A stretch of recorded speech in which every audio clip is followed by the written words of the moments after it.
Hello বন্ধুরা, তোমাদের সবাইকে স্বাগত আমার একটা নতুন ভিডিওতে। তো এটা ছিল গত 17ই জানুয়ারি। তো সেদিন ছিল আমাদের অ্যানিভার্সারি। তো দেখো, তোর বাবার কি কিছু মনে নেই নাকি বলতো? তাই আচ্ছা ঠিক আছে, তা মনে না থাকাই ভালো। ঠিক আছে রিক, নেমে যাও, বাবার লেগে যাবে, নেমে যাও।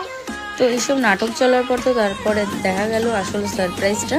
তো যাই হোক, আমরা রেডি হয়ে বেরিয়েছিলাম। আর এই কেকটা দেখো, ও গেছিল কিনতে নিজেই আবার ক্লিপস নিয়ে নিয়েছিল।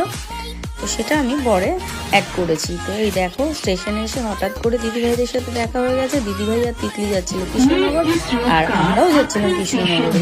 তো ওরা বাড়ি ছিল না, ওরা গেছিল তিতলির দিদুন বাড়িতে। তো আমরা সবাই মিলে একসাথে ট্রেনে করে যাচ্ছিলাম। তো কিন্তু স্টেশনে কিন্তু আমরা আলাদা আলাদা টোটোতেই উঠেছি। তো ভাবতে পারছো